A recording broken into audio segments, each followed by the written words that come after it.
ስም ይችላል። እሺ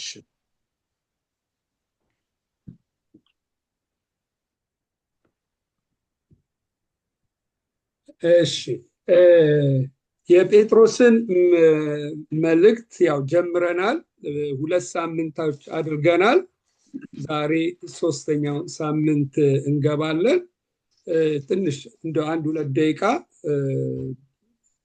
ትንሽ ብከልሰው ከዛ ወደ ዛሬው ወደ አቆምንበት እንቀጥላለን እና ያው ሁላችንም እንደምናውቀው ጴጥሮስን የጻፈው ራሱ ሐዋርያው ጴጥሮስ ነው። ክሊር ነው። በሐዋርያው ጴጥሮስ ሁለት መጽሐፎችን እዚህ ላይ ጽፏል። አንደኛ ጴጥሮስ እና ሁለተኛ ጴጥሮስ ነው የጻፈበት። ከትንሽ ዓመት በኋላ ነው ሁለተኛውን ጴጥሮስ የጻፈው። በሮም እያለ ነው የጻፈው እና የጻፈበት ዋናውን ዓላማ ባለፈው ስንነጋገር ቁጥር የጴጥሮስ መጽሐፍ ምዕራፍ አንድን ስናየው እዛ ላይ ይናገራል። አነበዋለሁ አንድና ሁለትን። የኢየሱስ ክርስቶስ ሐዋርያ ጴጥሮስ እግዚአብሔር አብ አስቀድሞ እንዳወቃቸው በመንፈስ እንዲቀደሱ ይታዘዙና በኢየሱስ ክርስቶስ ደም ይረጩ ዘንድ ለተመረጡት በጳንጦስ፣ በገላትያ፣ በበዶቅያ፣ በእስያ፣ በቢታንያ ለተበተኑት መጻተኞች ነው። በወንጌል ምክንያት ስደት በቤተ ክርስቲያን ላይ ስለመጣ በዛ የተነሳ ነው ቅዱሳን ሕይወታቸውን ኑሯቸውን ለማትረፍ ብለው ወደ ተለያየ ስፍራ እንደተበተኑ እናያለን። ወደ ትንሹ እስያ በሜዲትራኒያን ባህር አካባቢ ወዳሉት አገሮች ነው የተበተኑት። ጳንጦስ፣ ገላትያ፣ ቢታንያ እንደዚህ ተበታትነዋል ሕይወታቸውን ለማዳን ብለው እና ለነዚህ ነው የእግዚአብሔር መንፈስ ይሄንን መጽሐፍ ይሄ መልእክት የጻፈላቸው እና በቃ እዚህ ላይ በጣም በቃ መዘንጋት በጣም የሌለ በጣም የሚጠቅመን አጻጻፉ አሁን እኛ ብንሆን እንደዚህ በስደት ምክንያት ኑሯቸውን፣ ቤታቸውን፣ ትዳራቸውን፣ ልጆቻቸውን ሁለመና ጥለው በተለያየ ቦታ ተበትነው በዛን ዘመን ክርስቲያን መሆን ደግሞ የበለጠ ስደት አለበት እና ኔሮ በቃ በጣም ነበር ክርስቲያኖችን እያሰቃየ የነበረው እና እንደ ሰከንድ ሲቲዝን ነው የሚቆጠሩት እና የሚበሉት እንኳን የላቸው በብዙ ችግርና ፕሮብሌም ያሉ ሰዎች ናቸው። ለነዚህ ነው ሐዋርያው ጴጥሮስ አንስቶ ሲጽፍ የጀመረው። ሁላችንም ይሄ ቁልፍ ፓርቱ ነው። ቁጥር 3 እስከ 5 ኢየሱስ ክርስቶስ ከሙታን በመነሳቱ ለሕያው ተስፋ ለማይጠፋ እድፈት ለሌለበት ለማያልፍ ርስት እንደ ምሕረቱ ብዛት ሁለተኛ የወለደን የጌታችን የኢየሱስ ክርስቶስ አምላክና አባት ይባረክ ብሎ የሚነግራቸው እነሱ በስደት በመከራ በተለያየ ችግር ናቸው። ሲጽፍላቸው ለችግራቸው አድሬስ እያደረገ አይደለም። አይዟችሁ እንዲህ አልነበረም። ግን ይጽፍ የነበረው ምንድነው? ኢየሱስ ከሙታን በመነሳቱ የተነሳ የክርስቲያኖች ተስፋ ሕያው ተስፋ ነው፣ አይጠፋም፣ እድፈት የሌለበትም፣ የማያልፍ ርስት የሚወረስ ነገር አለን። ይሄ ደግሞ ያለን ርስት ደግሞ የሚገለጠው አሁን አይደለም፣ በመጨረሻው ዘመን ነው። ክርስቶስ ሲመጣ ነው የሚገለጠው። አሁን ይሄ ርስት አለ። ያለው ደግሞ የት ነው? በሰማይ ነው ያለው። ማን የያዘው ይሄን ርስት? ደግሞ በእግዚአብሔር ኃይል ነው እየተጠበቀላችሁ። ለእናንተ የምትወርሱት እናንተ ናችሁ። የያዘው መልአክ አይደለም። በእግዚአብሔር ኃይል ለእናንተ ርስቱን የዘላለም የሆነው ርስት ልትወርሱ እግዚአብሔር እየጠበቀላችሁ ነው። የሚገለጠው ደግሞ በመጨረሻው ዘመን ነው። የምትወርሱት ደግሞ እንዲሁ አይደለም፣ እንዲሁ በቃ አይደለም። በእምነታችሁ ጸንታችሁ ስትቆሙ ነው ያንን ርስት የምትወርሱት ብሎ ይሄ በቃ የሚያልፉበት መከራ ችግሩ እንዳይውጣቸው ትልቅ የሆነውን ነገር ርስታቸውን ያሳያቸዋልና ይቀጥልና እንዲያውም በዚህ እጅግ ደስ ይላቸዋል። በዚህ እጅግ ደስ ይላቸዋል። ነገር ግን በእሳት ምንም ቢፈተን ከሚጠፋ ወርቅ ይልቅ አብልጦ የሚከብር የተፈተነው እምነታችሁ ኢየሱስ ክርስቶስ ሲገለጥ ለምስጋና፣ ለክብር፣ ለውዳሴ ይገኝ ዘንድ አሁን ለጥቂት ጊዜ ቢያስፈልግ በልዩ ልዩ ፈተና አዝናቸዋል። አሁን ያላችሁበት ሰርከምስታንስ በልዩ ልዩ ፈተና እያዘናችሁ ነው። አይካድም፣ ሀዘን ላይ ናችሁ። ፈተናው ደግሞ ልዩ ልዩ ፈተና ውስጥ ነው እያለፋችሁ ያለውን የሚያልፉበትን ሁኔታ ዲናይ አይደለም ያደረገው። ልክ ነው። የምታልፉበት ልዩ ልዩ ነው። አንዱን አለፍን ስትሉ ሌላው መከራ ይመጣል። ሌላው አለፈ ስትሉ ሌላው ይመጣል። በእንደዚህ አይነት የህይወት ሲቹዌሽን ውስጥ ናችሁ ያላችሁት። አዝናችኋል። ግን በልዩ ልዩ ፈተና ማለፋችሁ ምክንያት አለው። ምንድነው? ኢየሱስ ክርስቶስ ሲገለጥ ያኔ ይገለጣል። እኛ ክርስቲያን ያመንነው ከሙታን ተነስቷል ይመጣል ብለን ነው አይደል? ኢየሱስን ያመንነው ይመለሳል ይገለጣል ብለን አምነናል። እሱ ሲመጣ ሲገለጥ እያንዳንዳችን ከሱ ብድራት እንቀበላለን። እያንዳንዳችን በምድር ህይወት ላይ በኖርነው ኑሮ ልክ ከጌታ ዘንድ የዘላለምን ብድራት ትቀበላላችሁ። ስለዚህ ያሁን በልዩ ልዩ ፈተና አልፋችሁ ጸንታችሁ ቆማችሁ ላለፋችሁበት ውጤት ጌታ ምን ይላል?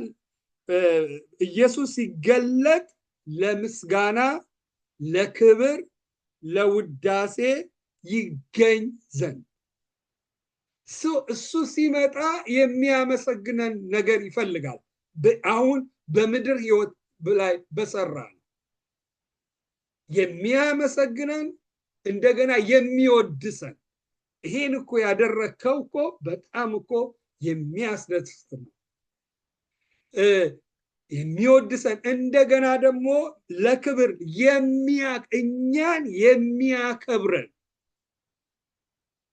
በዘላለም ህይወት የተለያየ ማዕረግ አለው።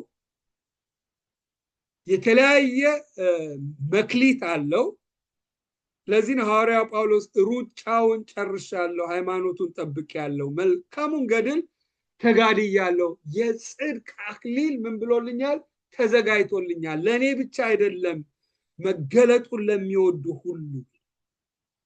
ለሚወዱት ሁሉ። ስለዚህ ለጌታ አሁን በምድር ህይወት ላይ ለስሙ ብለን ለኖር ነው ህይወት ጌታ ብድራት ይሰጠናል።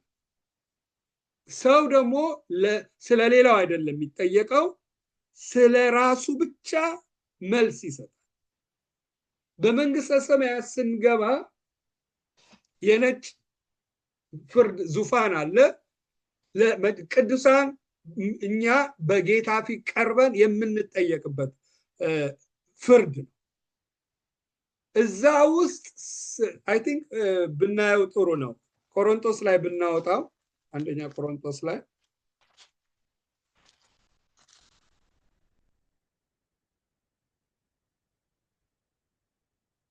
አንደኛ ቆሮንቶስ ምዕራፍ 3 ላይ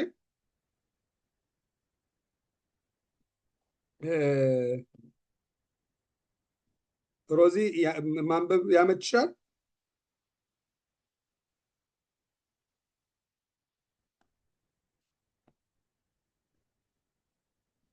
አይ ቲንክ ሚዩት ነሽ።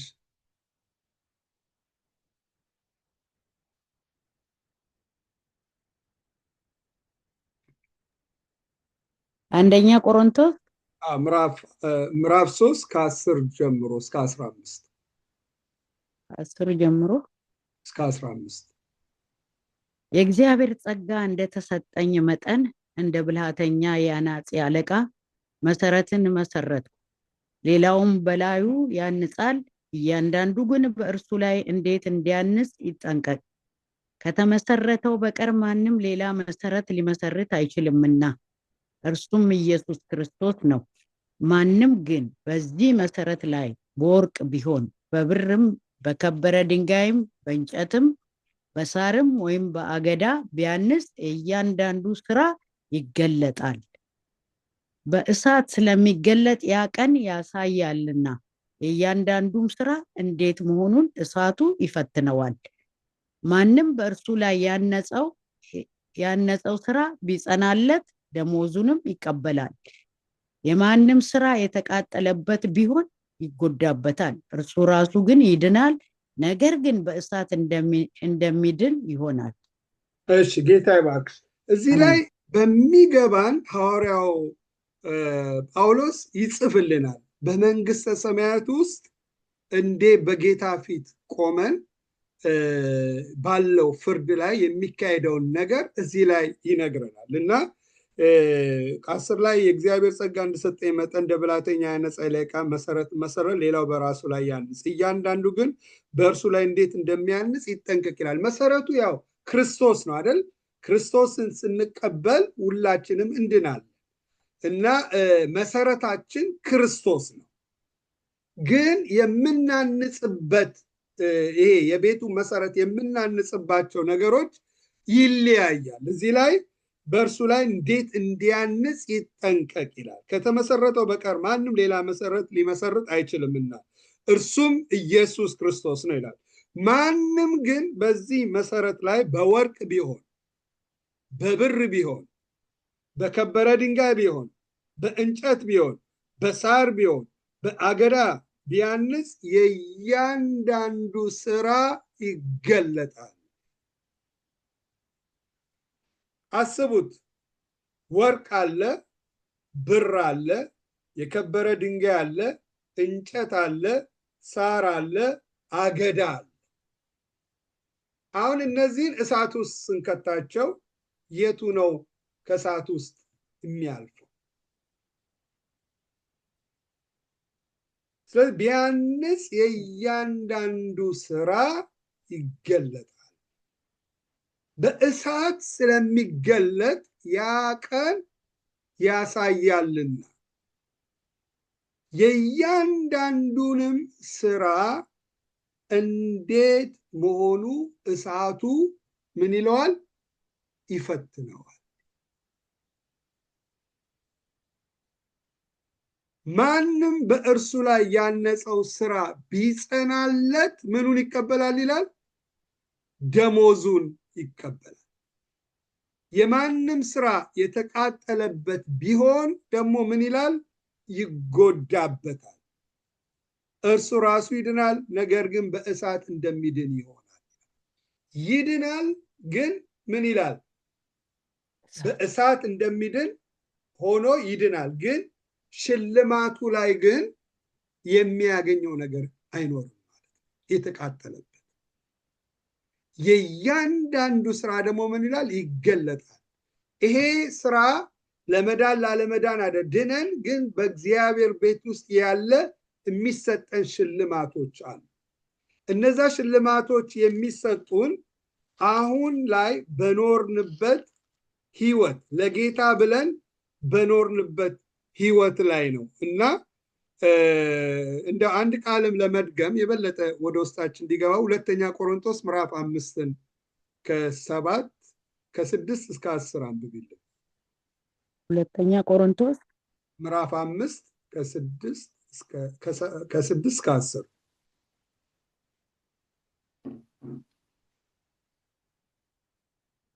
እንግዲህ ሁልጊዜ ታምነን በእምነት እንጂ በማየት አንመላለስምና በስጋ ስናድር ከጌታ ተለይተን በስደት እንዳለን የምናውቅ ከሆነን ታምነናል። ይልቁንም ከስጋ ተለይተን በስደት መኖር በጌታም ዘንድ ማደር ደስ ይለናል። ስለዚህ ደግሞ ብናድር ወይም ተለይተን ብንሆን እርሱ ደስ የምናስተኝ ልንሆን እንቀናለን። መልካም ቢሆን ወይም ክፉ እንዳደረገ እያንዳንዱ በስጋው የተሰራውን በብድራት ይቀበል ዘንድ ሁላችን በክርስቶስ በፍርድ ወንበር ፊት ልንገለጥ ይገባናልና። እሺ ጌታ ይባርክሽ። እዚህ ላይ በስጋ አሁን እኛ በስጋ ተለይተን ስንኖርና በስጋ ስናድር ይለዋል። እዚህ ጋር ሁልጊዜ በእምነት እንጂ በማየት በስጋ ስናድር ከጌታ ተለይተን በስደት እንዳለን የምናውቅ ከሆነ ታምነናል ይላል። በደንብ ታስተውሉታላችሁ። በስጋ ስናድር አሁን እኛ በስጋ ነን ያለነው አይደል? በስጋ ስናድር በስደት እንዳለን ከጌታ ተለይተን በስደት እንዳለን የምናውቅ ከሆነ ታምነናል ማለት ምንድነው? እኛ በስጋ ውስጥ ስንኖር በስደት ነን ያለነው። ስደት አገራችን ይሄ አይደለም። ወደፊት ወደ በኋላ ላይ እንመጣለን። አገራችን የኛ የት ነው? አገራችን የት ነው? በሰማይ ነው። በሰማይ ያለውን ክርስቶስን እንጠብቃለን ይላል። አሁን ያለነው በስደት ነው። በስጋ ውስጥ በመኖሬ ስደት ውስጥ ነን ያለነው ክርስቲያኖች። ከስደት የምንወጣው መቼ ነው? ከስጋ ተለይተን ወዴት ስንሄድ? ጌታ ጋራ ስንሄድ ነው። ስለዚህ እዚህ ላይ ምን ይላል? በስደት እንዳለን የምናውቅ ከሆነ ታምነናል። እንዲያውም አሁን በስጋ ስንኖር በስደት ውስጥ እንዳለን የምናውቅ የምንገነዘብ ከሆነ እንዲያውም ታምነናል ይላል። ይልቁኑ ከስጋ ተለይተን በስደት መኖር በጌታ ዘንድ ማደር ደስ ይላልና እንዲያውም የሚሻለው ምንድነው ነው የሚለው? በስጋ ከምናድር ይልቅ ከስጋ ተለይተን ጌታ ጋራ ሄደን ከጌታ ጋራ ብንኖር ነው እኮ የሚሻለው። ጥሩ እኮ እሱ ነው። አገራችን ስንሄድ እዚህ ስደት ላይ ነን፣ ከጌታ ተለይተን ያለ ነው። እሱ ጋር ስንሄድ ነው የሚሻለው ካለ በኋላ ስለዚህ ደግሞ ብናድርም ወይም ተለይተን ብንሆን ማለት ብናድር ማለት ጌታ ጋራ ብንሄድ ወይ ከተለይተን ብንሆን አሁን በምድር ህይወት በምንኖረው ብንሆን ወይም ደግሞ ጌታ ጋራ ብንሄድ ዋናው ዓላማችን ምንድነው? እርሱን ደስ የምናሰኝ ልንሆን እንቀናለን። በቃ ዓላማችን ጌታ ጋራ መሄድን በስጋም በስደት አሁን በምንኖረው ኑሮ ይሁን ዋናው ዓላማችን የህይወታችን ምንድነው? ጌታን ለማስደሳት መቅናት ነው ያለብን። ለምን? መልካም ቢሆን ወይም ደግሞ ክፉ እንዳደረገ እያንዳንዱ በስጋው የተሰራውን በብድራት ይቀበል ዘንድ ሁላችን በክርስቶስ ፍርድ ወንበር ፊት ምን እንላለን ይላል? ልንገለጥ ይገባናል። ስለዚህ አሁን በስጋ እነዚህ ሐዋርያው ጴጥሮስ የጻፈላቸው ሰዎች በስጋቸው መከራ እየተቀበሉ መከራ የሚቀበሉት ደግሞ ለማን ነው? ለጌታ እና ምንድነው የሚላቸው? በክርስቶስ ፍርድ ወንበር ፊት እንገለጣለን። በምንገለጥበት ጊዜ አሁን በስጋችሁ ለተቀበላችሁት ለስሙ ብላችሁ ለተቀበላችሁበት ሁሉ ነገር ለስሙ ብላችሁ ለከፈላችሁት ዋጋ በብድራት እዚህ ጋር በብድራት እንቀበላለን። እዛ ላይ ምን ይለዋቸዋል ጴጥሮስ? ለክብር ለምስጋና ለውዳሴ ይገኝ ዘንድ ጌታ የሚያመሰግናቸው የሚወድሳቸውን ነገር ከእጃቸው ላይ ያገኛል። እኛም ዛሬ ለራሳችን መኖር እንችላለን፣ ጌታን አስደስተን መኖር እንችላለን። ጌታን አስደስተን ለመኖር ቃሉ የሚለን ነገሮች አሉ። እሱን እዛ ቃል ላይ ጸንተን ከኖር ነው ጌታ በእኛ ህይወት ይደሰታል። ለጌታ ብለን ያደረግነው አሁን በትዳራችን ባል ሚስቱን ምን ይበላት ይላል? ይንከባከባት ይላል። ምን ይበላት ይላል? ይውደዳት ይላል። ምን ይበላት ይላል? ያክብራት ይላል። አንዱ ምሳሌ ነው የምናገረው። ባል የተሰጠው ቤተክርስቲያንን እንደወደዳት እንዲሁም ሚስቱን ይውደድ። እንዲያውም ይውደድ ብሎ የሆነው ክርስቶስ ቤተክርስቲያንን እንደወደዳት። እንዴት ነው ቤተክርስቲያንን የወደዳት? ያው እናያለን። ራሱን አሳልፎ እስከ መስጠት ወደዳት። ስለዚህ ያንን አመጣና ባሎች ለሆነው ሚስታችሁን ውደዱት። ኦኬ፣ ቤተክርስቲያን ክርስቶስን አታስቸግረውም እንዴ? በጣም። ቤተክርስቲያን ክርስቶስን አታሳዝነውም? በብዙ። አንበድለውም? በብዙ ጊዜ። ሲበድለን ስንበድለው እንደፈለገው ህይወት ሳንኖር ስንቀር ይገፋናል እንዴ? አልገፋንም አይደል? በምህረቱ በፍቅሩ ተሸክሞ ምን አረገ? አቆመ። በፍቅሩ በምህረቱ በትዕግስቱ ተሸክሞ አኖረ። አሁን ክርስቶስን ስንወደው፣ ክርስቶስን መውደድ ማለት የሆነ ምናምን የሆነ ስዕል ሰርተን እሱ መውደድ ማለት አይደለም አይደል? ያው እዚህ ሁላችሁም እዚህ ያላችሁ በጌታ የቆያችሁ ናችሁ፣ በደንብ ያው ታውቃላችሁ። ክርስቶስን መውደድ ማለት ምን ማለት ነው? ቃሉን መውደድ ማለት። ክርስቶስን መውደድ ማለት ምን ማለት ነው? ለዚህ ቃል በኃይለኛው በእግዚአብሔር በታች ራሳችሁ ምን በሉ? አስገዙ። ለዚህ ቃል ምን ማለት ነው? መታዘዝ ማለት። ጌታ ምን አለ? ጌታ ሆይ ጌታ ሆይ የሚለኝ መንግስተ ሰማያት ምን አይልም? አይገባም። ግን ቃሌን ሰምቶ የሚያደርገው እርሱ ምን ይላል አለ? መንግስተ ሰማያት ይገባል። ስለዚህ የመንግስተ ሰማያት የመግቢያችን ዋናው ጌታን አምነን ቃሉን መታዘዛችን። ስለዚህ ባል ሚስቱን የሚወዳት ከሚስቱ ባህሪ የተነሳ መሆን የለበት። እሷ ስለወደደችው፣ እሷ ስላከበረችው፣ እሷ እንደሚገባ በቃ በሚጠብቀው ኤክስፔክቴሽን ስላደረገች አይደለም።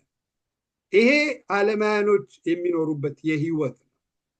ስጋችንም ደግሞ የሚፈልገው። የእግዚአብሔር ቃል ግን እንደሱ አይደለም የሚለን። ያው ሁላችንም አዳጊዎች አይደለን። በአንዴ ፍጹም የሆነ ሰው የለም። እያደግን ነው የምንመጣው። ስለዚህ ክርስቶስን ለቃሉ መታዘዝ ማለት ይሄ እንትን አይደለም፣ እንካለ እንካ ፍቅር አይደለም። የክርስቶስ ፍቅር የኔን ፓርት እግዚአብሔር የሰጠኝን ፓርት ነው እኔ ማድረግ ያለብን። እግዚአብሔርም ደግሞ ኤክስፔክት የሚያደርገኝ እሱ የሰጠኝን ማድረግ ነው። ወደፊት እዚህ ፍርድ ዙፋን ላይ ስቀርብ የሚጠይቀኝ አንተ ምን አደረክ? አይ አዳም ለምን በላ ሲለው ሚስቴ እኮ አንተ የሰጠኝ፣ እሷ እባብ አልተረፈላቸውም ፍርዱ። ስለዚህ እዚህ ፍርድ ዙፋን ላይ የምቀርበው ጌታን ወድጀው ለጌታ ለስሙ ላደረኩት እያንዳንዷ ነገር ሰው ላይን ይችላል፣ ሰው ላይን ይችላል። እንዲያውም ሰዎች ባያጨበጭቡልን ይሻላል፣ ብድራታችሁን ከሰዎች አግኝታችኋል ስለሚለን የልባችን ሞቲቭ ራሱ የሚመረመራል። እያንዳንዷ ነገር ተገልጣ ትታያለች እዚህ በእሳቱ ፊት። እሳቱ አይኑ ሊሆን ይችላል። በሱ ፊት ስንቆም ሁሉ ነገር የተራቆተ የተገለጠ ነው።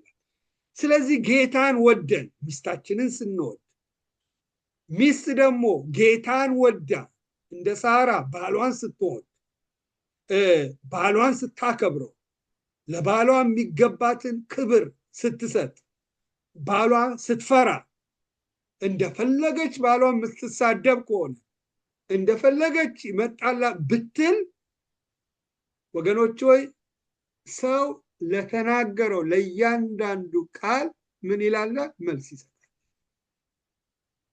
ስለዚህ እዚህ ላይ ሐዋርያው ጴጥሮስ የሚያሳስባቸው ነገር ምንድን ነው? አሁን ስለ ክርስቶስ ብላችሁ ለምታደርጉት ለእያንዳንዱ ነገር፣ ለምትቀበሉት መከራ፣ ለምትቀበሉት እያንዳንዱ ስደት፣ ለምትቀበሉት ችግር ካላቸው ኮንፈርት ዞናቸው ወጥተው ነው ስሙን ላለመካድ ስሙን ለመጠበቅ ብለው በእውነት ጌታን አክብረው ለመኖር ሄዱ። ይሄ ምስጋና አለው፣ ክብር አለው፣ ውዳሴ አለው ብሎ ይናገራል። በደንብ ገባ ብዬ ቆይቼ የምትለው በቃ ሁላችን ላይ ቢገባ በጣም ብዙ ኃይል የምናገኝበት ክፍል ለጌታ እሱን እያየን እንድንሮጥ የሚረዳን ክፍል ነው። ሰው ስላጨበጨበልን፣ ሰው ስላላጨበጨበልን፣ ሰዎች ስለተቀበሉን፣ ሰዎች ስላልተቀበሉን ሳይሆን ክርስቶስን እያየን ለማገልገል፣ ክርስቶስን እያየን ለመኖር ትልቅ ጉልበትና አቅም ይሰጠናል እና ያሉበትን ሰርከምስታንስ ዲና ያላረገም፣ አዝነዋል። አሁን ሳታዩት ምን ትሉታላችሁ ይላል፣ ትወዱታላችሁ ብሏል። አሁን ክርስቶስን እኛ አናየው ማለት ሳናየው፣ አሁን እናንተም ጊዜያችሁን አስተካክላችሁ የመጣችሁት እግዚአብሔር እንዲናገራችሁ። ህይወት አዳጊ ናት። ህይወት ማናችንም ጸንተን ማናችንም ምንም ገና ሁላችንም አዳጊዎች ነው። እድገታችን ይለያያል እንጂ ያንን ልብ አይቶ እግዚአብሔር እንዲያሳድገን ሳታዩት ወዳችሁት ነው። የምናወራው ሁሉ ሪል እንደሆነ እናምናለን፣ ግን አናየው። እዚህ ላይ ምን ይላል? 8 ቁጥር ላይ እርሱን ሳታዩት ትወዱታላችሁ። አሁንም ምንም ባታዩት በእርሱ አምናችሁ የእምነታችሁ ፍጻሜ እርሱም የነፍሳችሁን መዳን እየተቀበላችሁ በማይነገር ክብርና በሞላበት ሐሴት ደስ ይላቸዋል ይላል። በስጋቸው አዝነዋል፣ ውስጣቸው ግን ብዙ ደስታ፣ ብዙ ክብር፣ ብዙ ሐሴት አለ። ለምን? ነፍሳቸው እንደሚድን የእምነታችሁ ፍጻሜ። እምነታቸው የሚፈጸመው መቼ ነው? ነፍሳችን ስትድን ነው። ነፍሳችን የምትድነው መቼ ነው? ወይ ጌታ ሲመጣ ወይ ወደ እሱ ጋር ስንሄድ፣ እስከ መጨረሻው እምነታችንን አጽንተን ወደ ጌታ ስንሄድ ወይ ጌታ ሲሆን የእምነታችን ፍጻሜ ይሆናል። ከዛ ነፍሳችን ትድናለች ማለት ነው። ስለዚህ የነፍሳችሁን መዳን እየተቀበላችሁ፣ ደህንነታችን የሚፈጸም ነገር ነው። ድነናል፣ ግን እስከ መጨረሻው ደህንነታችን እናደርጋለን፣ እናጸናለን። መዳናችሁን እየተቀበላችሁ በማይነገር ክብርና በሞላበት ሐሴት ደስ ይላችኋል። ስለዚህ ጴጥሮስ ሐዋርያው ጴጥሮስ ለነሱ ለዚህ ላሉት አማኞች እንደዚህ በቃ ለሚያልፉበት መከራቸው ውጧቸው ከጌታ ሐሳብ እና ፈቃድ እንዳይወጡ ከጌታ ፈቃድና ሐሳብ እንዳይወጡ እንዲረዳቸው ብሎ ይሄንን በመንፈስ ቅዱስ ይጽፍላቸው እናያለን። ይቀጥልና ከ10 እስከ 12 አንብብ ይደረግ።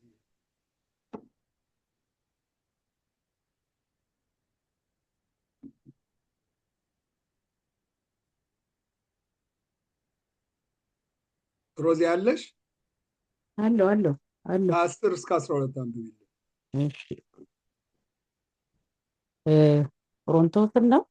አይ ጴጥሮስ ተመልሻለሁ። ጴጥሮስ ስንት? አንድ ምዕራፍ 1 ከ10 እስከ 12። ኦኬ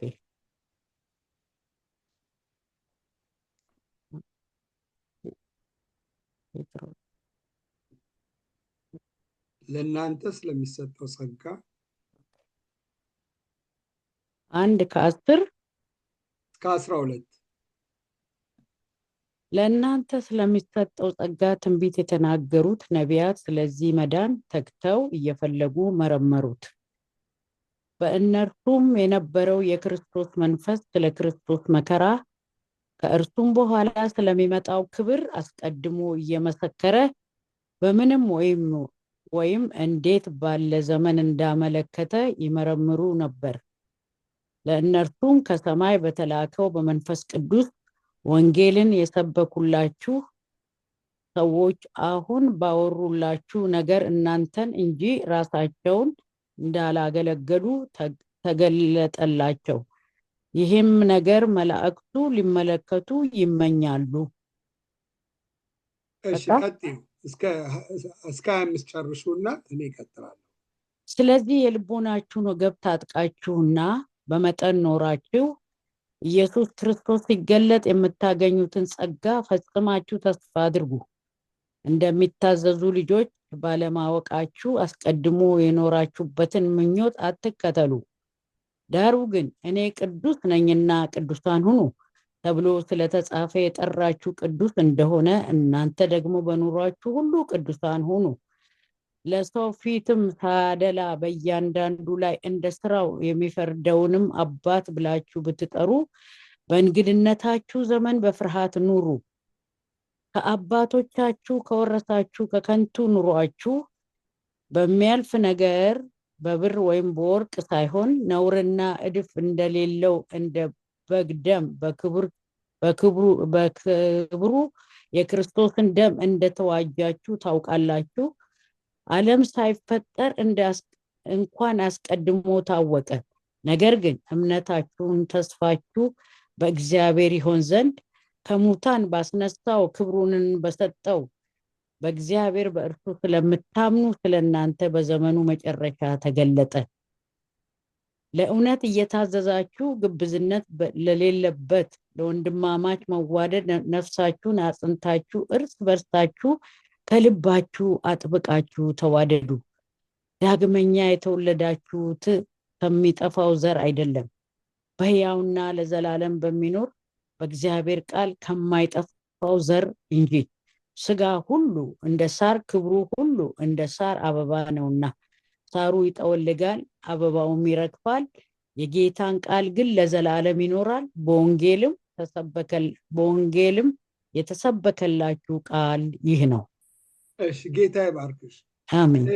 እዚህ ላይ ሐዋርያው ጴጥሮስ በቃ እነዚህ ሰዎች በመከራው ወደኋላ እንዳይሉ አጥብቆ ነው የሚጽፍላቸው እና በወንጌል የተሰበከላችሁ ቃል ይህ ነው። ተሰብኮላቸው የዳኑ ሰዎች ናቸው እነዚህ እና ያንን ነገር ነው ወደኋላ እያሳሰባቸው የሚመጣው።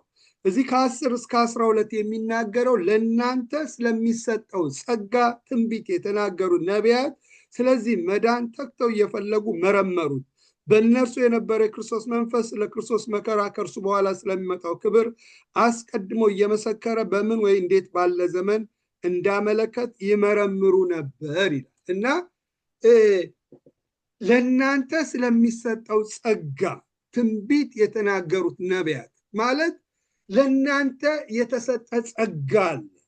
ያም የዘላለም ሕይወት ክርስቶስ በሙታን በመነሳቱ የተነሳ የተገኘ የመዳን ጸጋ አለ፣ የዘላለም ሕይወት። ይሄ ሕይወት ይሄ የጸጋ ትንቢት የተናገሩ ነቢያት ስለዚህ መዳን ተግተው እየፈለጉ መረመሩት። ነቢያቶች ተግተው ፈልገውታል። ስለዚህ መዳን ይሄ መዳን ደግሞ ለነሱ አይደለም፣ ለማን? ለእናንተ ስለሚሰጠው ጸጋ በክርስቶስ ከመጣ በኋላ ላለነው አማኞች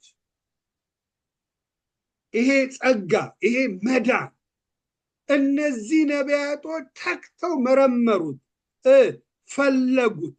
በእነርሱ የነበረው የክርስቶስ መንፈስ ለክርስቶስ መከራ ከእርሱ በኋላ ስለሚመጣው ክብር አስቀድሞ እየመሰከረ በምን ወይ እንዴት ባለ ዘመን እንዳመለከተ ይመረምሩ ነበር። ማለት መንፈስ ቅዱስ ከሰማይ የመጣ በመንፈስ ቅዱስ አማካኝነት ክርስቶስ መከራውን ይቀበላል። ከመከራው በኋላ ክብር እንዳለው እናውቃለን። መቼ ነው የሚመጣው? መቼ እንደሚመጣ በየትኛው ጊዜ በየትኛው ሰዓት ላይ እያሉ በጣም በመንፈስ ቅዱስ ረድኤት መርምረዋል እያለ ይነግራቸዋል። እና ለእነርሱም ይላል ቁጥር 12 ከሰማይ በተላከ በመንፈስ ቅዱስ ወንጌል የሰበኩላቸው ሰዎች አሁን ባወሩላችሁ ነገር እናንተን እንጂ ራሳቸውን እንዳላገለገሉ ተገለጠላቸው። ማለት ሲመረምሩ በመንፈስ ቅዱስ አማካኝነት ሲመረምሩ ትንቢቶቹን ተገለጠላቸው። የተገለጠላቸው ይሄ ኢየሱስ የሚመጣው በእነሱ ዘመን እንደማይመጣ ከነሱ በኋላ እንደሚመጣ እነርሱን ራሳቸውን አይደለም ያገለገሉት። ማንን ያገለገሉት? በትንቢታቸው እናንተን ነው። እናንተ በስደት ውስጥ ያላችሁ፣ እናንተን በመከራ ውስጥ ያላችሁ ነው ነቢያቶች እናንተን ያገለገሉት እንጂ እነሱ እንኳን በዚህ አልተገለገሉ።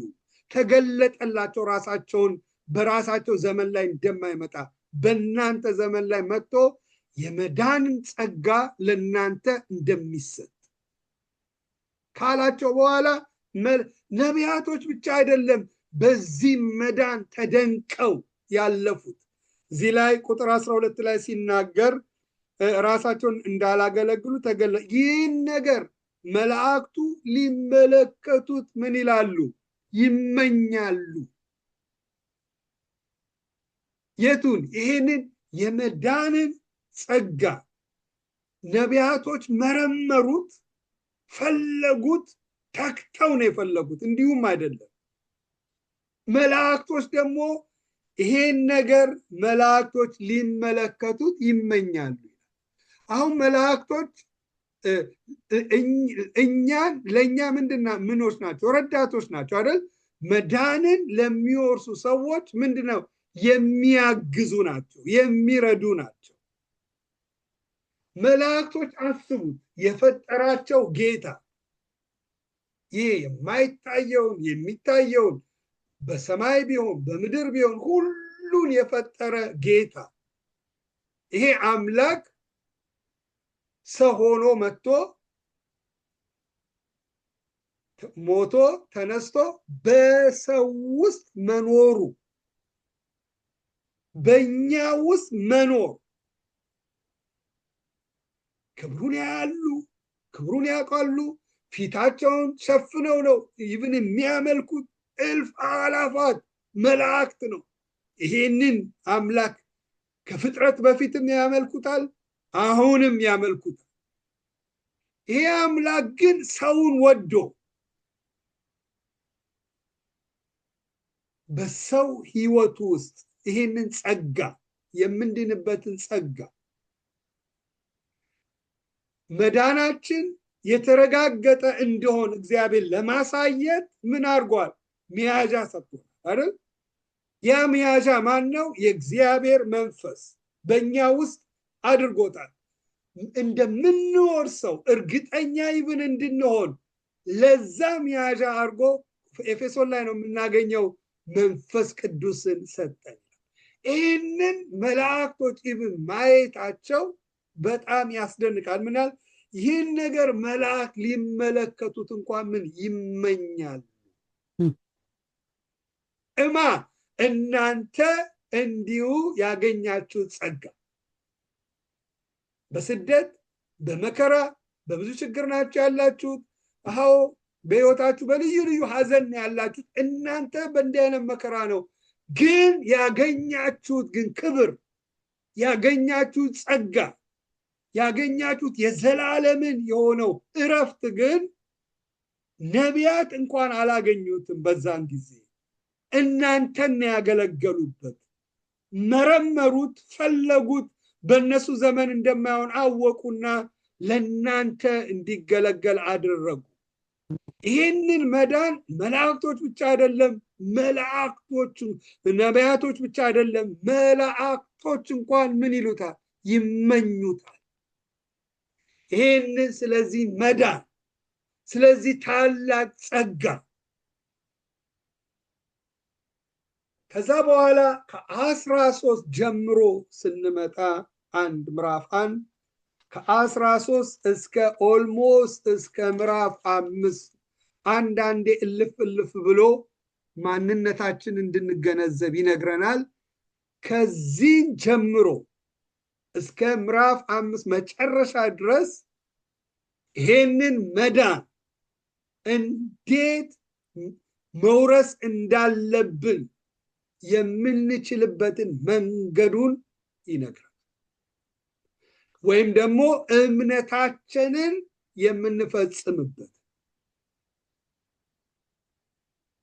መንገዱን እዚህ ላይ ይነግረናል እዚህ ራስ አንዳንዶች ወደ ኋላ ውሻው ወደ ትፋቱ እንደሚመለስ ወደ ኋላ ያሉ አሉ ይያለ ባቁት ይሻል ነበር ይሄን መንገድ ይያለ ይነግረናል እና በደንብ አርጎ እዚህ ውስጥ በደንብ አርጎ ይነግራል እነዚህ ሰዎች በእምነታቸው እስከ መጨረሻው ጸንተው ቆመው እንዴት መመላለስ እንዳለባቸው በግል ህይወታቸው እንዴት መኖር እንዳለባቸው ከወንድሞች ከእህቶች ጋር እንዴት መኖር እንዳለባቸው በቤተክርስቲያን ውስጥ ባለው ስርዓት ውስጥ እንዴት መኖር እንዳለባቸው በትዳራቸው ላይ እንዴት መመላለስ እንዳለባቸው በመንግስታት ጋር እንዴት መመላለስ እንዳለባቸው እዚህ ክፍሉን ሁሉ የእግዚአብሔር መንፈስ ይነግራል የእግዚአብሔር የሆነውን መዳን አለ ይሄ መዳን የሚገለጠው በመጨረሻው ዘመን ነው መዳናችንን ለመፈጸም ግን የምንሄድበት መንገድ ግን እግዚአብሔር ያዘጋጀው መንገድ ይሄ ነው ብሎ በቃ ወገኖች ሆይ ክርስቶስ ኢየሱስን የምንመስልበትን መንገድ ይነግረናል ሐዋርያው ጳውሎስ ለጢሞቴዎስ ምን አለ የዘላለም ሕይወትን ምን በለው አለው ያዘው ስለዚህ ይሄ እንዴት አርገን መዳናችንን የምንወርስበት ነገር ይናገራልና ከ13 ጀምሮ ሳየው ስለዚህ ብሎ ይጀምራል ቁልፍ ቃል አያችሁ ይሄንን በተለይ ከአንድ እስከ 12 ያለውን ክፍል በደንብ ውስጣችን ካልተዋደ ካሁን ከ13 በኋላ ያለው ክፍል ህግ ነው የሚሆንብን ይሄን አታርግ እንደዛ ነገር ነው የሚሆንብን ግን ትልቁን ፒክቸር ካየን ለኛ ይጠብቀን ያለው ክብር ሊገለጥልን ያለው ክብር ካየን ያ ከኛ ጋር ከተዋሃደ ዜን ሌላው ለመኖር አይከብደንም ይቀለል ትልቅ ጉልበት እናገኛለን ለዚህ ነው ሐዋርያ ጳውሎስ ምን አለ ለኛ ሊገለጥ ካለው ክብር ጋር ቢመዛዘን ያውኑ ዘመን ስቃይ ምንም እንዳይደለ ቆጥራለሁ ይላል አሁን የምንኖርበት ዘመን ስቃይ ያለው በጣም ዘመኑ ላይ ካተኮርን ስቃይ ይወርሰናል እንዲያውም መነጫነጭ ህይወታችን ይሆናል ደስተኞች አንሆንም በክርስቶስ ያለው ደስታ ከህይወታችን ይወሰዳል ክርስቶስ ላይ እግዚአብሔር ላይ እንዲያውም አንዳንዴ ወደ ማጉረምረም ህይወት ውስጥ እንገባለን አዚፍ እንደጎደለን ወደዛ ህይወት ውስጥ እንገባለን በተለያየ ሁኔታ ውስጥ ስናል መቼ ትልቁ ነገር ከተጋረደ ትልቁ ነገር ከተጋረደ እንዲያውም ኤፌሶ ምዕራፍ 6 ላይ ምን ይላል ከሰይጣን ጋር ስንዋጋ መሳሪያዎች ይላል የመዳናችሁን ራስ ቁር እየለበሳችሁ ይላል ምን የመዳናችሁን ራስ ቁር ማለት ሰይጣን በህይወታችን ላይ ትልቅ ነገር የሚያደርገው ግኛን ገንዘብ ማሳጣት አይደለም ወይ ስራ ማጉደል የተለያየ አይደለም። ትልቅ ነገር ከህይወታችን ሊወስድ የሚሞክረው ምንድነው? የመዳናችንን ራስ መዳናችንን በመዳናችን ውስጥ ያገኘነውን ህይወት ካጠፋብን ከሰወረብን ጦር ሜዳ ላይ ስንሄድ የራስ ቁር ሳንለብስ ብንዋጋ እንዴት ነው? የራስ ቁር ሳንለብስ ሄደን ብንዋጋ እንዴት ነው የሚሆነው? በቀላሉ እንጠቃለን፣ በቀላሉ እንሞታለን አይደል? የተወረወረው ቀስት፣ የተለያየ ድንጋዩ፣ የተለያየ በሰይፍ ሊመታን ይችላል። ስለዚህ ሐዋርያው ጳውሎስ በኤፌሶን ወታደሮች በሮማ ወታደሮች አርጎ ነው መንፈሳዊ ነገሩን የነገረን። ሮሜ ኤፌሶን 6 ላይ የመዳናችሁን ራስ ቁር ማለት መዳናችን ልክ እንደ ራስ ቁር መልበስና አለመልበስ የመዳናችን ነገር ከኛ ጋር ካልተዋሃደ ዕለት ይሄ በህይወታችን ላይ እየመጣ መዳንን ስለዳንኩኝ ኢየሱስ ክርስቶስ ስለሚገለጥ ተዘጋጅቼ መኖር ስላለብኝ እንደዚህ መኖር አለብኝ፣ እንደዚህ መመላለስ አለብኝ እያልን የማንኖር ከሆነ መዳናችንን እያሰብን የማንደሰት በመዳናችን ውስጥ ያገኘነው እረፍት እየገባን በዚህ ጌታን እያመሰገን የማንመላለስ ከሆነ መዳናችንን ሰይጣን ከኛ ህይወት ከወሰደው ራስ ቁር ሳይኖር እንደመዋጋት እንደማለት በቀላሉ በሰይጣን ፍላጻ ህይወታችን ይወጋል። ግን ይሄ ጸጋ የመዳን ጸጋ ተቀብላችኋል። ይሄ የሚገለጥልን ነገር የዘላለም የሆነው እርስ ንግስናችን በክርስቶስ ያገኘነው ታላቅ እረፍት ልክ ሐዋርያ ጳውሎስ ለኛ ሊገለጥ ያለው ክብሩ ስለሚያይ ቢመዛዘን የአሁኑ ዘመን ስቃይ ዘመኑ ስቃይ ያለው ግን አነሰበት። እኛም የሚያስፈልገን አሁን በተለይ በዚህ ዘመን ላለው ክርስቲያኖች የሚጠቅመን በክርስቶስ ውስጥ ያገኘነው የመዳኑ ጸጋ ክብር ውስጣችንን ከወረሰው በምድር ህይወት ስንመላለስ ትልቅ አቅም እናገኛለን፣ ትልቅ ጉልበት እናገኛለን። ጌታንም አሁን ከምናገለግለው የበለጠ ተሰጠን እናገለግላለን። ሰዎችን እያየን አናገለግልም። የሞተልንን የተነሳልንን እሱን እያየን እናገለግላለን። የሰዎች ጭብጨባ ወይ ሰዎች አዎንታ አይደለም። በመንፈስ ቅዱስ በውስጣችን ባለው እሱን ቀን በቀን እያገለገልነው እንኖራለን። መዳናችን ግን ወገኖች ሆይ ሰይጣን ከጋረደው አሁን ከዚህ በኋላ ያለው ነገር ስንነጋገር ህግ ነው የሚሆነው። ህግ ደግሞ ብዙ አያስኬድም። ህግ በቃ አይደል ማለት በቃ ፍቅሩ አይታየንም፣ ማንነታችን አይታየንም። ያ ነገር ውስጥ ማንነታችን እኛ የንጉስ ካህን የተመረጠቱ ለርስቱ የተለየውን ቅዱስ ማንነታችን አለ። ያ ማንነታችን ህይወታችንን ከወረሰው ማንነታችንን የማይመጥነንን ኑሮ አንኖርም። ሐሳቤ ገብቷችሁ ከሆነ አሁን የንጉስ ልጅ የዚህ ሀገር ንጉስ ልጅ ዝም ብሎ ፓብ እየገባ እየሰከረ ቢወጣ ሰዎች ሁሉ በጣም ነው የሚገርማቸው አይደል? ማለት ለዚህ ለምድራዊ ክብሩ እንኳን የተመጣጠነ ኑሮ አይኖርም። እኛም ደግሞ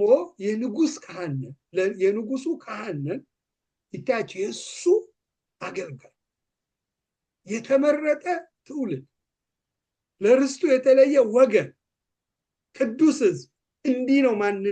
ይሄ ማንነት ምንኖር ሰው ደግሞ ተውት። ይሄ ማንነት ስላለን ለኛ የሚገለጽ ዘላለማዊ ክብርም ስላለን ለዚህ እንደተጠራችሁት መጠራት ይላል አይደል? ኤፌሶን ላይ እንደሚገባው እንደተጠራችሁት መጠራት እንደሚገባው ምን በሉ አለ?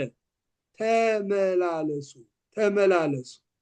እንደተወደዱ ልጆች እግዚአብሔርን የምትከተሉ ሁኑ። ኤፌሶን 5 ኤፌሶን 4 ላይ እንደተጠራችሁት መጠራት እንደሚገባ ምን በሉ? ተመላለሱ። አያችሁ፣ እኛ እንደዚህ አይነት የከበረ ጥሪ ስላለን ከዛ በኋላ በግል ህይወታችን እንዴት መኖር እንዳለን ከወንድሞች ጋር ከእህቶቻችን ጋር ከቤተ ክርስቲያን ካሉ አገልጋዮች ጋር በስራ ቦታችን በመንግስታት ጋር ሁሉ እንዴት መኖር እንዳለብን እዚህ ላይ ክሊርሊ ጽፏል። ስለዚህ ከዚህ በኋላ ያለውን በዚህ መንፈስ ነው የምናየው። ዛሬ ትንሽ አንዱን ክፍል ተናግሬ እንጨርሳለን። ቁጥር 13 ጀምሮ ብታነብልኝ። ቁጥር 13 እስከ 13 እስከ 17 እዚሁ አንደኛ ጴጥሮስ 13 ስለዚህ የልቦናችሁን ወገብ ታጥቃችሁና በመጠን ኖራችሁ ኢየሱስ ክርስቶስ ሲገለጥ የምታገኙትን ጸጋ ፈጽማችሁ ተስፋ አድርጉ። እንደሚታዘዙ ልጆች ባለማወቃችሁ አስቀድሞ የኖራችሁበትን ምኞት አትከተሉ።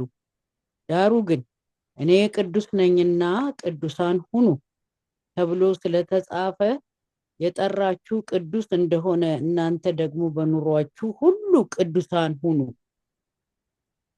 ለሰው ፊት ታደላ በእያንዳንዱ ላይ እንደ ስራው የሚፈርደውን አባት ብላችሁ ብትጠሩ በእንግድነታችሁ ዘመን በፍርሃት ኑሩ። ጌታ ይባርክሽ። አያችሁ፣ አሁን ከዚህ በኋላ የሚያወራው እኛ መኖር ያለብንን ህይወት ነው።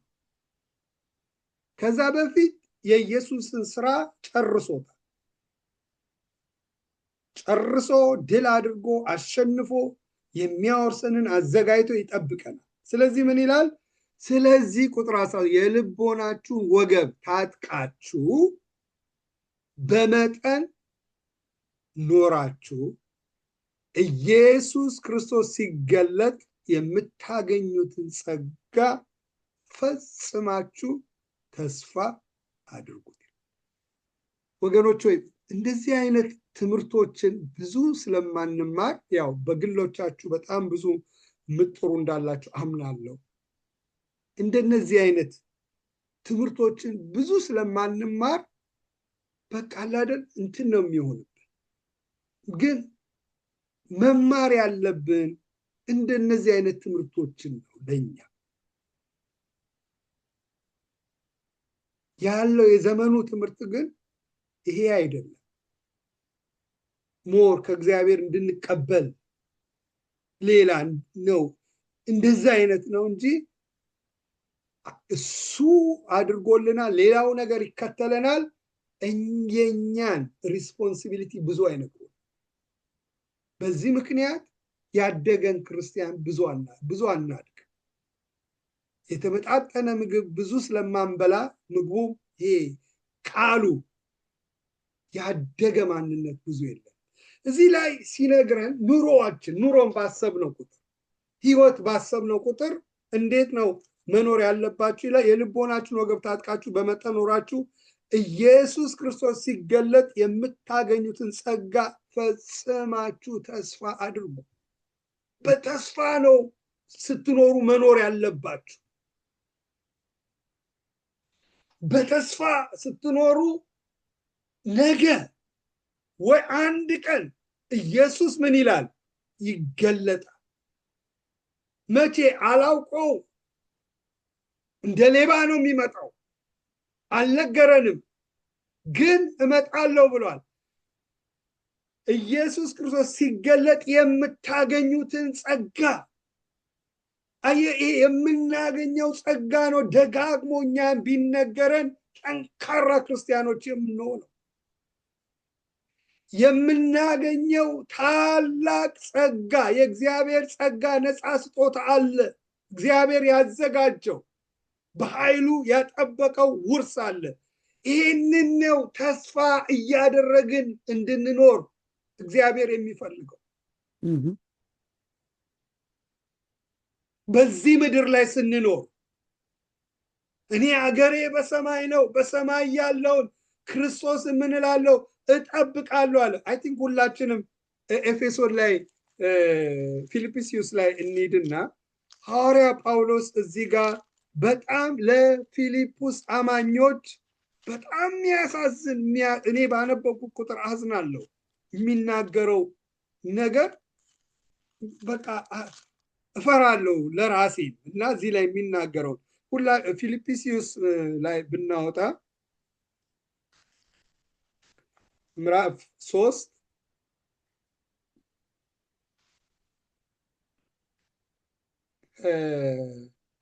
ፈጥኛ ያነበዋለሁ ከ17 ጀምሮ። ወንድሞች ሆይ እኔን የምትመስሉ ሁኑ፣ እኛ እንደ ምሳሌ እንደምንሆንላችሁ እንዲሁ የሚመላለሱትን ተመልከቱ። ለፊልጵስ እኔን ምሰሉ ወይም ደግሞ እንደኔ የሚመላለሱትን ተመልክታችሁ የሚመላለስ ተመልከቱ፣ እንዲሁ የሚመላለሱትን ተመልከቱ ይላቸዋል። ለምን ሐዋርያ ጳውሎስ እኔን ምሰሉ አላቸው። እኔን የምትመስሉ ሁኑ ወይም ደግሞ እኛ እንደ ምሳሌ እንደምንሆንላቸው እንዲሁ የሚመላለሱን ተመልከቱ። ወይም ደግሞ እንደኛ አይነት ቫልዩ ሲስተም ኖሯቸው የሚመላለሱትን እያያችሁ ተመልክታችሁ እናንተ ደግሞ እነሱ በሚኖሩበት የህይወት አካሄድ ላይ ተመላለሱ ብሎ ይመክራቸዋል። በእስር ቤት ውስጥ ሆኖ ነው የሚጽፈው። ለምን 18 ብዙዎች ለክርስቶስ መስቀል ጠላቶች ሆነው አይውሽ እኔ እንደዚህ ብናወራ ደስ ይለኝ ነበር። ይመላለሳል። ስንቶች ብዙዎች የቱ የመስቀሉ ጠላቶች። አይገርማችሁ? ለክርስቶስ መስቀል ጠላቶች ሆነው ይመላለሳሉ ብዙዎች። ብዙ ጊዜ ስለ እነርሱ አልኳችሁ። አንድ ቀን አይደለም፣ ሁለት ቀን አይደለም፣ ብዙ ጊዜ ስለ እነርሱ ማለት እኔ እንደሚገባኝ ፊልጵስዩስ ያሉት አማኞች ናቸው፣ በቤተ ክርስቲያኖት ያሉ ናቸው። ስለ እነርሱ አልኳችሁ ብዙ ጊዜ። አሁንም እንኳን እያለቀስኩ ላለው አካሄዳቸውን በመንፈስ ሲያየው እያለቀሰ አትመልከቷቸው፣ ይህን አይነት አካሄድ የሚሄዱ ተዉ። ለምን? ቁጥር 19 መጨረሻቸው ምንድን ነው? ጥፋት። ሆዳቸው ደግሞ ምንድን ነው? አምላካቸው።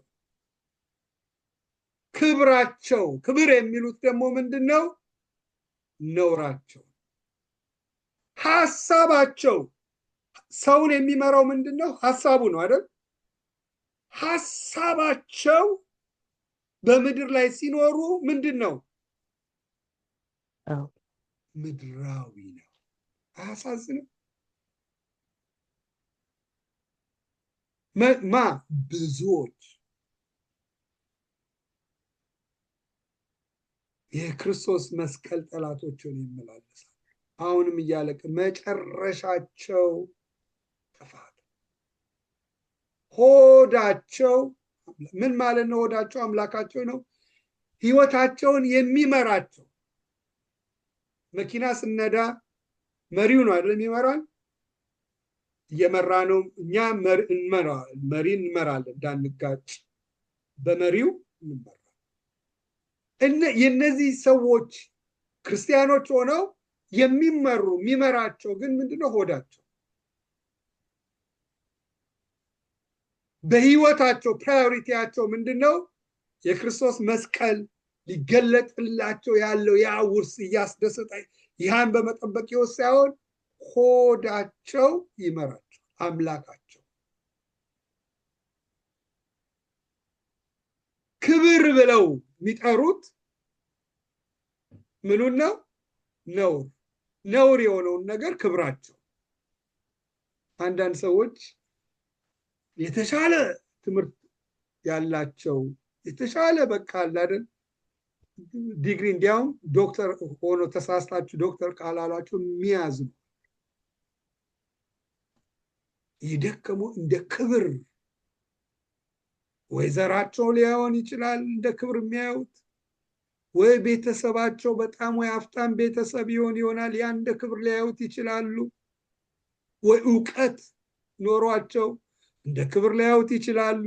ወይም ደግሞ መልካቸው በጣም ቆንጆ ለሆኖ እንደ ክብር ይሆናል። ወይ ደግሞ የተሻለ ልብስ ሊለብሱ ይችላሉ።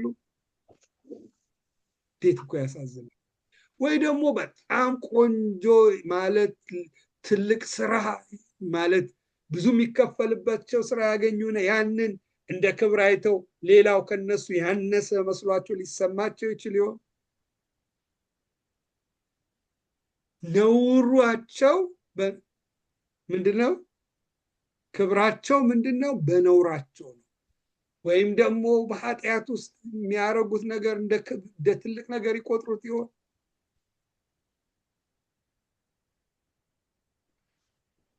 የኛ ክብር የዘላለም ህይወት ማግኘት፣ የዘላለም የክርስቶስ ልጅ መሆን። ከዚህ በላይ ምን ክብር አለ? የእግዚአብሔር ልጆች የሆኑ ዘንድ ምን ሰጣቸው ይላል? ስልጣንን ሰጣቸው። የዘላለም ህይወት፣ የእግዚአብሔር የልጅነት ስልጣን ማግኘት። ከዚህ በላይ የሚበልጥ ክብር አለ? የለም። ስለዚህ እኛም መመካት ካለብን በእግዚአብሔር ልጅነት ባገኘነው ኦቶሪቲ፣ በልጅነታችን በክርስቶስ በከፈለው ዋጋ ያገኘነው ደህንነት፣ የመዳናችንን ጸጋ በዚህ ብንኮራ እግዚአብሔር ያስደስታል። ግን በሌላ ነገር ምንኮራ ከሆነ በተለይ አሁን በዘሩም ሰው ይኮራ ይሆናል። ክርስቲያን ነው፣ የሱ ዘር የተለየ ዘር። ይሄ ክብራቸው ምንድነው ይላል? ነውራቸው ነው። እንደገና ሐሳባቸው ምድራዊ ነው። በቃ የሚያስቡት ቀኑን ሙሉ ህይወታቸውን ይዞ የሚመራቸው ምድራዊ ነገር፣ ምድር ላይ ጥለውት የሚያልፍ። በሽተኛ ለመጠየቅ ጊዜ የላቸው። ምክንያቱም ምድራዊ ነገር ላይ ቀኑን ሙሉ ስለሚያስቡ በምድር ህይወት ላይ የተሻለ ነገር አንድ ቤት ገዛሉ፣ የተለያዩ ነገር ያደርጋሉ፣ የተለያየ በቃ ሲሉ ጊዜ ስለሌላቸው ለምን ምድራዊ ነገራቸውን የተሻለ ለማድረግ ለሌላ ጊዜ የላቸው፣ ለቅዱሳን ጊዜ የላቸው፣ ለተለያየ ነገር ጊዜ የላቸው፣ ለእግዚአብሔር ስራ የበለጠ ጊዜ የላቸው። ለምን? አብዛኛው ምድራዊ ነገር ላይ ነው ነገራቸው የተያዘ። እዚህ ላይ ምን ይላል? ምድራዊ ሐሳባቸው ምንድነው ይላል? ምድራዊ ነው። እኛ ግን ይላል ሀገራችን የት ነው አለ? በሰማይ ነው። ከዚያ ደግሞ የሚመጣ መድኃኒት እርሱንም ጌታ ኢየሱስ ክርስቶስን እንጠብቃለን። እርሱ ሁሉን እንኳን ለራሱ ሊያስገዛ የሚችልበት አሰራር ክብሩ ስጋውን እንዲመስል የተዋረደውን ስጋችንን ይለውጣል ይላል። እኛ ሲል እሱና እሱ መስለው የሚመላለሱ አማኞች አሉ እዛ። እኛ ግን አገራችን የት ነው አለ? በሰማይ። እና በምድር ላይ አገራችን በሰማይ ስለሆነ አንስራ አይልም ወንጌል። እንድንሰራ ደክመን እንዲያውም የማይሰራ አይብላ።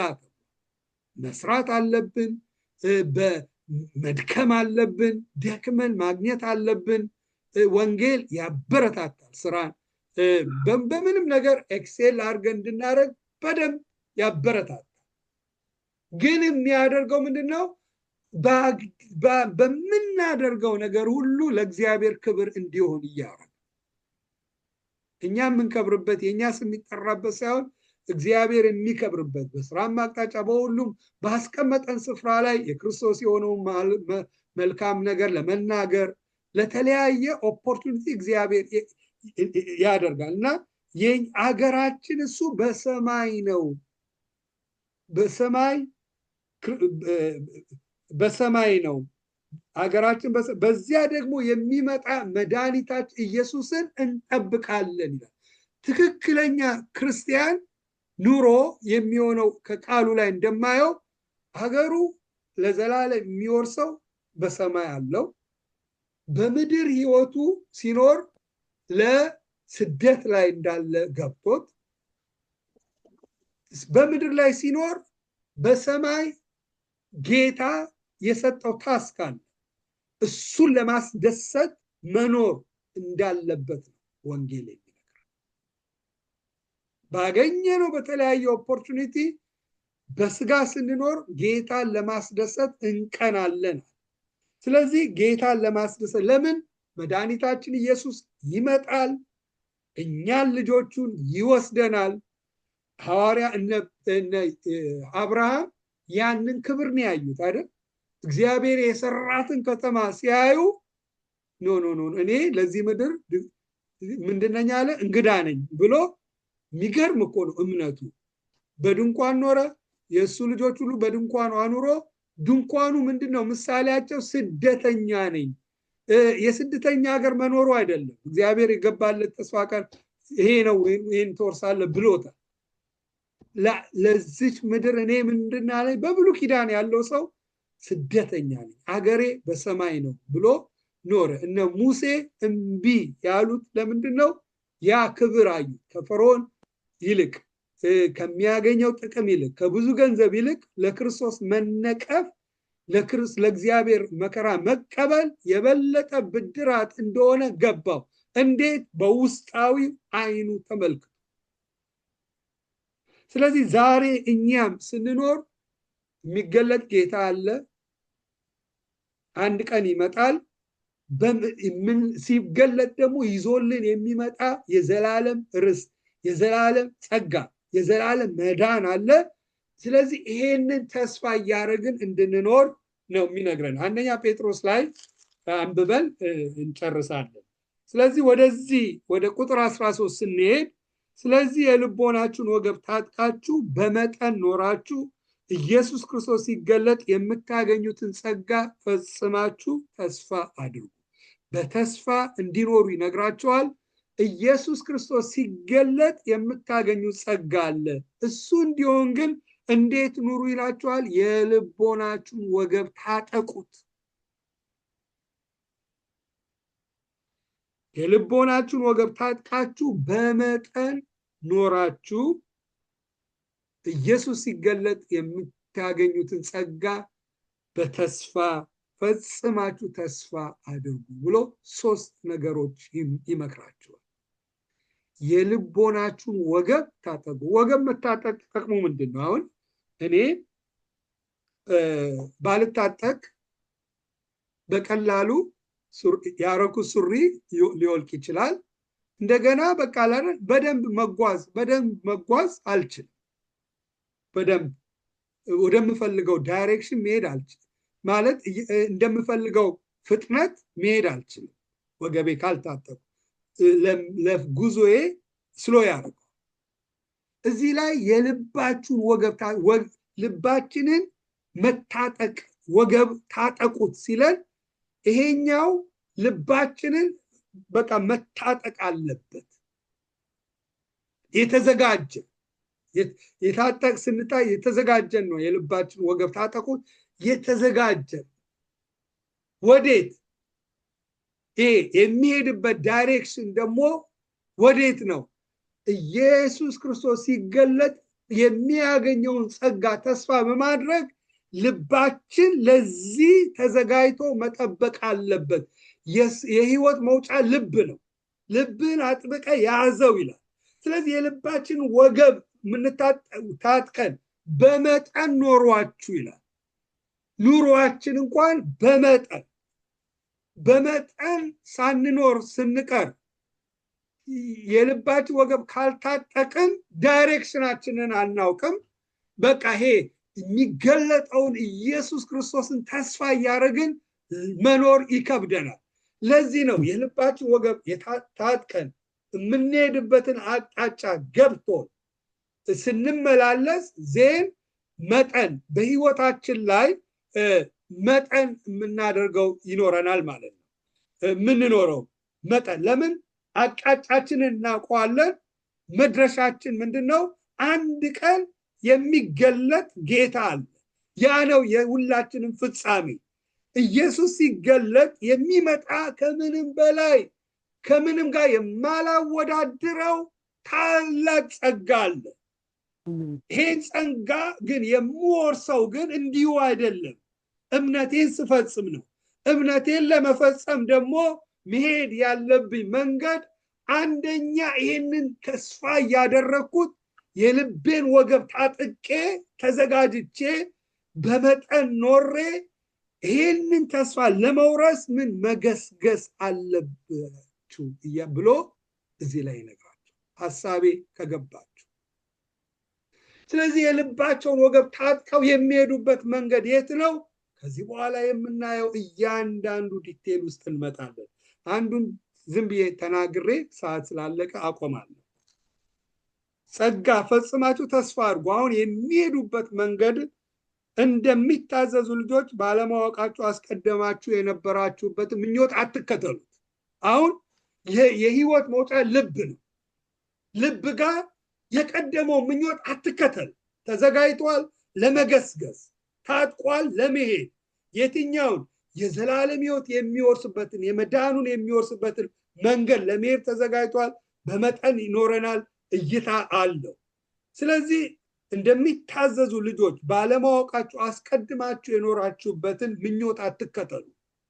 ምኞት የድሮ ጌታን ሳያውቁ ብዙ እንመኝ ነበር። ገንዘብ መውደድ፣ ዓለምን መመኘት፣ የዚህ ዓለም ምኞት፣ እነዚህ ሁሉ ያልፋሉ ይላል እና የዓለም ፍቅር ናቸው፣ የአባት አይደለም። ዓለምን የሚወድ የእግዚአብሔር ፍቅር በልቡ ውስጥ የለም ብሎ የእግዚአብሔር ቃል ይነግረናል። ስለዚህ የምንመኛቸው ምኞቶችንም እንኳን መለየት ያስፈልገናል።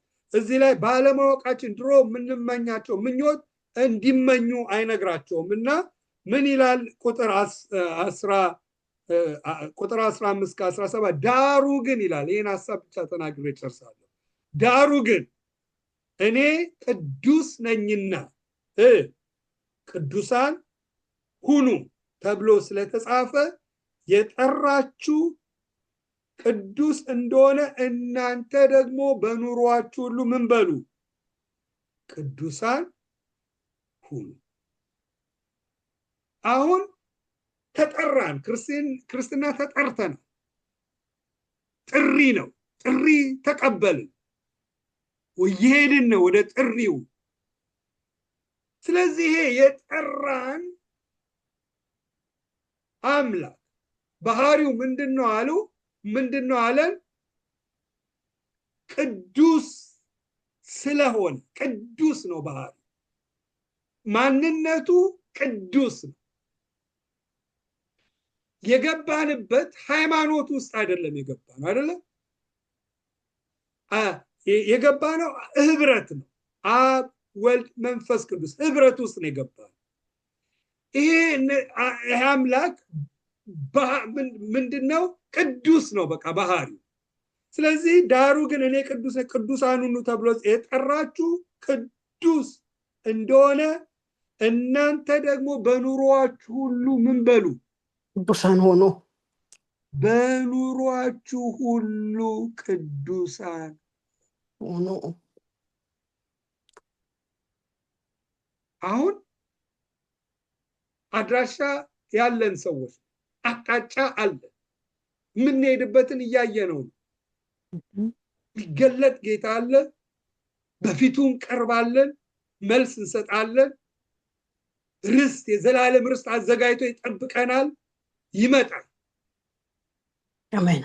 ስለዚህ ወደዚህ ጌታ ስንሄድ ህብረት እያደረግን ስንሄድ ከዚህ አምላክ ጋር አብሮ ለመጓዝ መጀመሪያ የሚጠይቀው ከኛ ምንድነው? ቅድስና።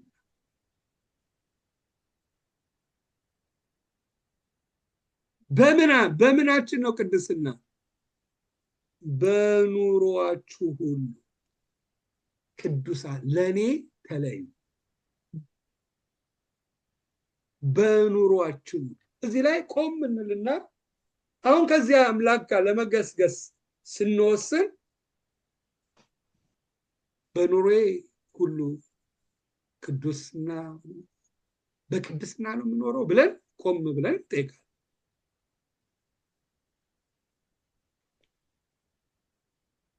ስለዚህ ኑሮአችን ሁሉ እናየዋለን። የተለየንን ለጌታ እሱ የሚከብርበት ነገር ነው እያደረግን ያለ ነው። የቀደመውን ኑሮ ምኞት አትከተሉ ተብለናል። ስለዚህ ጌታ የማይከብረው የህይወት ጎዳና አለኝ ብለን እናያለን። ካለ የልባችን ወገብ ታጥቀናልና በመጠን ኖረናልና እየሄድንበት ያለው መንገድ ላይ ምን እናደርጋለን ማለት ነው? እዛ ላይ ዲል ለማድረግ እንወስናለን። ካቃተንስ እሱ በጣም የሚያሳዝነው ፓርት፣ በጣም ሰይጣን የሚሸውደን ህይወታችን እንዳያድግ እንቅፋት ያደረገው ፓርት ኮምፕሮማይዝ። ልክ አይ ቲንክ ኔክስት ዊክ ላይ እመጣለሁ። አይ ቲንክ እዚህ ላይ ዶዌል አደርጋለሁ በደንብ። የበለዓም መንፈስና የኤልዛቤል መንፈስ አለ ዮሐንስ ራእይ ላይ እናያቸዋለን። ቤተክርስቲያን ውስጥ ናቸው ያሉት እነዚህ። የበለዓም መንፈስ ኮምፕሮማይዝ የሚያደርግ መንፈስ ነው። የበለዓም መንፈስ ምንድነው የሚያደርገው? ዓለምንና የእግዚአብሔርን አንድ ላይ ቀላቅሎ እንዴት የሚያደርግ መንፈስ ነው። ጌታ እዚህ ላይ ሲናገር እናየዋለን ዮሐንስ ራእይ ላይ ሲቀጣ። ኤልዛቤል እሷም ዝሙት ዓለምን እንድንወደው ዓለምን ነው ቤተክርስቲያን ውስጥ ቅድስናን ኮምፕሮማይዝ እንድናደርግ የሚያደርጉ መናፍስቶች ናቸው። ስለዚህ ቆም ብለን በህይወታችን ላይ እግዚአብሔር የማይከብርበት የህይወት ኤሪያ ላይ እያለ አይስ ኦኬ እግዚአብሔር እኮ አንደርስታንድ ያደርጋል እያለን ዝም ብለን የምናልፍ ከሆነ በእነዚህ መንፈስ ህይወታችን አታክ ተደርጓ ወይ ከተማር ነው። ብዙ አሉ ነቢያቶች የሚያስተምሩ ብዙ ማለት ነቢያት ስላችሁ ሐሰተኛ በዛ ትምህርት ኮምፕሮማይዝ አድርገን የምናልፈው ከሆነ ከዚህ ቃል ጋር ህይወታችን ይቀራል። እግዚአብሔር ይሄ የጠራን እግዚአብሔር ቅዱስ ከቅድስናው ጋር ኮምፕሮማይዝ በባህሪ። ስለዚህ ድካማችን ይኖራል። ድካማችን ንስሐ እየገባን ካቃተን ደግሞ እግዚአብሔር እንዲረዳን እያልን በዚህ ኤሪያ ላይ እርዳን ስንለው በጣም ደስ ይለዋል። አይፈርድብንም። እኛን ረድቶን ካለንበት አውጥቶን ለሱ የተሻለን ህይወት ማድረግ ነው ፍላጎቱ። በእኛ ውስጥም ያለው መንፈስ ቅዱስ አለ አይደል? ያንን ሊረዳን ያለው እና ስለዚህ አሁን ይሄን መንገዱን ስንሄድ መጀመሪያ እግዚአብሔር ከኛ ጋር ህብረቱ የሚጠናከረው ስንለይ በኑሮአችሁ ሁሉ ቅዱሳን ሁኑ። ዛሬ ሐሳቤን ስጠቀልል እዚህ ቤት ያለ ነው በጌታ ነው እጅግ የከበርን ሰዎች ነን። የክርስቶስ ደም የፈሰሰልን የዘላለም ርስት ይገለጥ ያለ ጌታ። ይሄን እምነታችንን አጽንተን ግን እንድንጨርስ ጌታ ይፈልጋል። ከዛ ዛሬ አሁን እየመከረን ያለው የልባችን ወገብ ታጥቀን በመጠን ኖረን እሱ ሲገለጥ ያለውን ጸጋ ተስፋ እንድናረገው ጌታ ይፈልጋል። ስለዚህ የጠራን ይሄ ጌታ ባህሪው ቅዱስ፣ ህይወታችን መቀደስ፣ ለሱ ተለይተን መኖር አለብን። ለምን? ስደት ውስጥ ነን ያለነው። ጌታ ሲመጣ አንዱ የሚጠይቀን ፓርት እሱ ስለሆነ እና ወደዚህ ሙላት ውስጥ ደግሞ የምንገባው መቼ ነው? ይሄንን ከሱ ጋር ትክክለኛ ህብረት ስናደርገው። ትክክለኛ ህብረት የምናደርገው መቼ ነው? እሱ ቅዱስ እንደሆነ እኛም በኑሯችን ሁሉ ስንለይለት፣ ለሱ ስንቀደስ፣ ከእግዚአብሔር ጋር ህይወታችን እየጠነከረ እንጸልይ። አሜን። እንጸልይ ወገኖች ሆይ ዛሬ ብዙ ቦታ እንዲያውም አሁንማ ተቀደሱ ተለዩ የሚባል ነገር እንኳን እየጠፋ ነው። የፈለግነውን ቃል እንናገራለን። አንደበታችን ደፋር ነው ብዙ ነገር ለመናገር። ልባችን ብዙ ነገር ይላላል። እግዚአብሔር ከማይከብርበት ልባችን በብዙ ነገር ውስጥ ይወጣል፣ ይገባል፣ ይሰማራል። ወገኖች ሆይ አሁን ያለነው ስደት ውስጥ ነው። ሀገራችን በሰማይ ነው። ጌታ ይመጣል። በስደት ውስጥ ስንኖር መኖሪያችን ለዘላለም እዚህ እንዳለን መኖር የለብንም። ጌታ ከኛ ቅድስና ይፈልጋል። ካለ ቅድስና እግዚአብሔርን ማየት አይቻልም። የጠራን ባህሪው ቅዱስ ነው። እኛ እንድንቀደስ ጸጋውን ይሰጠናል። ከደከምንበት ደግሞ እግዚአብሔርን ከጠየቅነው እግዚአብሔር ጸጋውን ይሰጠናል። ስለዚህ ወስነን ለእግዚአብሔር ተለይተን ከእግዚአብሔር ጋር ህብረት አድርገን እንድንጓዝ ጌታ ይፈልጋል። ጸልይና ጨርሳለን። የዘላለም አምላክ እግዚአብሔር እንባርካለን። ይህን ጊዜ ሁሉ ተመስገን። አባቶይ አሁን ከቃል እንድንሰማ እድል ሰጠን። አሁን የሰማነው ቃል ለእያንዳንዳችን ህይወት እንዲሆንልን በጌታ በኢየሱስ ስም እርዳን። እግዚአብሔር አምላኬ አንተን በምድር ህይወት ስደት ውስጥ እንዳለን ገብቶን አንተን በመጠበቅ ህይወት እነሆ ሊገለጥ ያለን ክብር ከመቼውም የበለጠ በልባችን ጽላት ላይ እንዲጻፍ እንዲነድ እነሆ የበለጠ እንዲቀጣጠል እርዳን። ኢየሱስ እንደ ሌባ ይመጣል እያልን በተዘጋጀ ህይወት መኖር እንድንችል እግዚአብሔር አምላክ አንተ በዚህ ቤት ያለነው ሁሉ እንድረዳን በጌታ በኢየሱስ ስም ጸልያለሁ። ስለነበረን ጊዜ ሁሉ ተመስገን። ስለ ሁሉ ክብር ለአንተ ይሁን። በጌታ በኢየሱስ ስም ብለህ ስማ። አሜን አሜን አሜን። ጌታ ይባርክ። ጌታ ይባርክ። ጌታ ይባርክ ወንድማችን።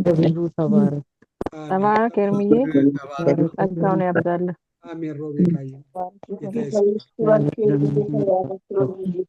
ጌታ ይባርክ ወንድሜ ኤርምያስ። ተባረኩ። አሜን። አሜን። ተባረኩ ቅዱሳን፣ ተባረኩ። ተባረክ ወንድማችን ኤርምያስ። ጌታ ጸጋውን ያብዛልህ፣ አሜን። ይጨምርልህ። ተባረክ። አንተንም ቤትህን የሚባርክ እግዚአብሔር። ተባረክ። ጌታ ሲባርካችሁ። ተባረኩ። አሜን። ኤርምዬ ተባረክ። ሰላም ደር። ተባረክ። ጌታ ይባርክ። አሜን። በሰላም ደሩ ወገኖች። ተባረኩ። አሜን አሜን። ሁላችሁም ተባረኩ። ጌታ ይባርካችሁ። ሌሊታችሁ ይባረክ። አሜን አሜን።